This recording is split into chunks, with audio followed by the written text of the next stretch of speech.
The flax. The flax was in full bloom. It had pretty little blue flowers, as delicate as the wings of a moth. The sun shone on it and the showers watered it, and this was as good for the flax as it is for little children to be washed and then kissed by their mothers.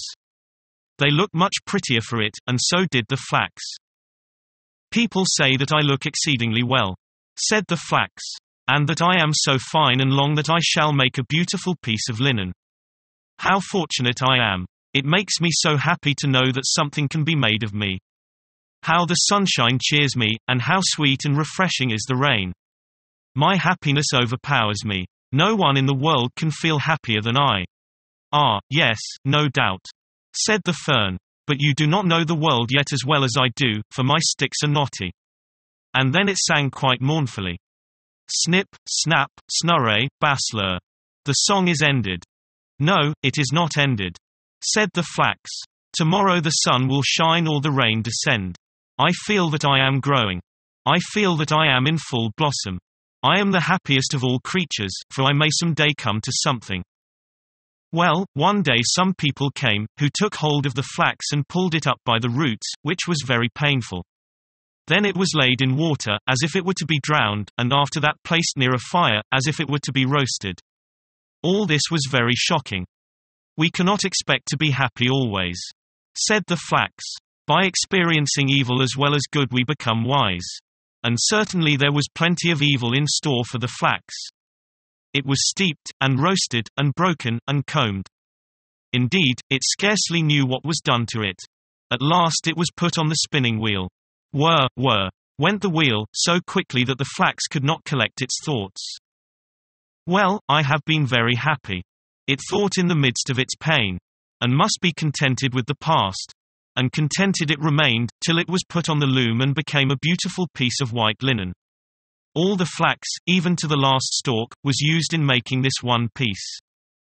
Well, this is quite wonderful, said the flax. I could not have believed that I should be so favored by fortune. The fern was not wrong when it sang. Snip, snap, snurray, basler. But the song is not ended yet, I am sure.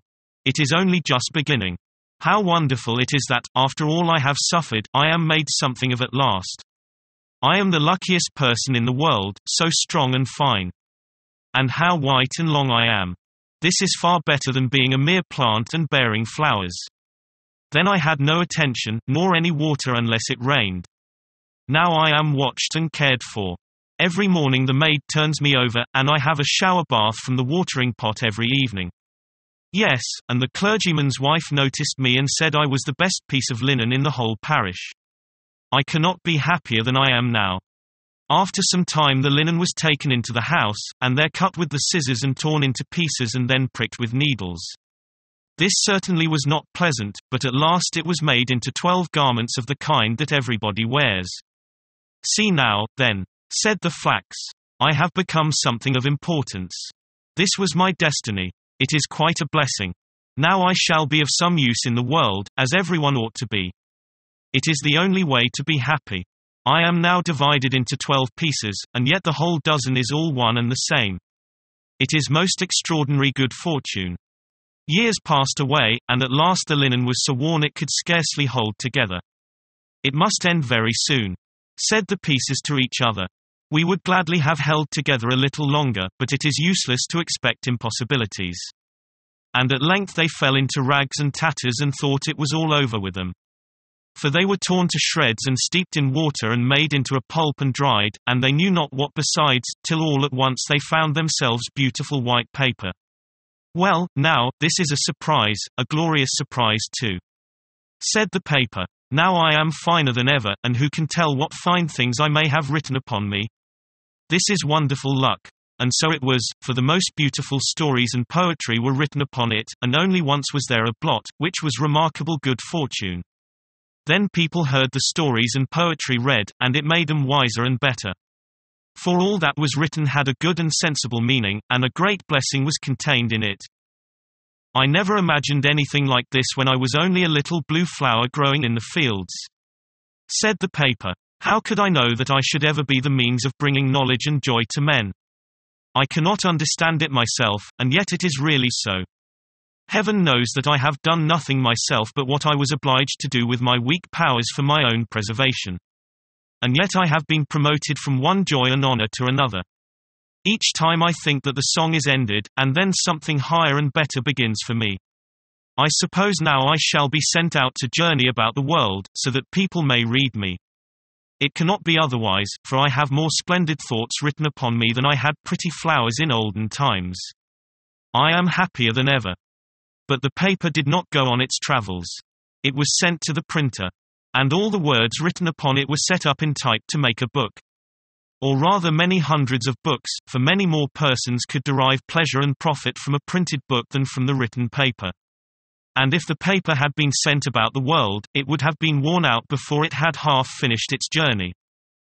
Yes, this is certainly the wisest plan, said the written paper. I really did not think of this. I shall remain at home and be held in honor like some old grandfather, as I really am to all these new books. They will do some good. I could not have wandered about as they can, yet he who wrote all this has looked at me as every word flowed from his pen upon my surface. I am the most honored of all. Then the paper was tied in a bundle with other papers and thrown into a tub that stood in the wash-house. After work, it is well to rest, said the paper, and a very good opportunity to collect one's thoughts. Now I am able, for the first time, to learn what is in me. And to know oneself is true progress. What will be done with me now, I wonder? No doubt I shall still go forward. I have always progressed hitherto, I know quite well. Now it happened one day that all the paper in the tub was taken out and laid on the hearth to be burned. People said it could not be sold at the shop, to wrap up butter and sugar, because it had been written upon. The children in the house stood round the hearth to watch the blaze. For paper always flamed up so prettily, and afterwards, among the ashes, there were so many red sparks to be seen running one after the other, here and there, as quick as the wind. They called it seeing the children come out of school, and the last spark, they said, was the schoolmaster. They would often think the last spark had come, and one would cry, "There goes the schoolmaster." But the next moment another spark would appear, bright and beautiful. How they wanted to know where all the sparks went to. Perhaps they will find out someday. The whole bundle of paper had been placed on the fire and was soon burning. "Ugh!" cried the paper as it burst into a bright flame. "Ugh! It was certainly not very pleasant to be burned." But when the whole was wrapped in flames, the sparks mounted up into the air, higher than the flax had ever been able to raise its little blue flowers, and they glistened as the white linen never could have glistened. All the written letters became quite red in a moment, and all the words and thoughts turned to fire. "Now I am mounting straight up to the sun," said a voice in the flames. And it was as if 1,000 voices echoed the words as the flames darted up through the chimney and went out at the top. Then a number of tiny beings, as many as the flowers on the flax had been, and invisible to mortal eyes, floated above the children. They were even lighter and more delicate than the blue flowers from which they were born. And as the flames died out and nothing remained of the paper but black ashes, these little beings danced upon it, and wherever they touched it, bright red sparks appeared. "The children are all out of school, and the schoolmaster was the last of all," said the children. It was good fun, and they sang over the dead ashes. Snip, snap, snurray, bassler. The song is ended. But the little invisible being said, "The song is never ended. The most beautiful is yet to come." But the children could neither hear nor understand this. Nor should they, for children must not know everything.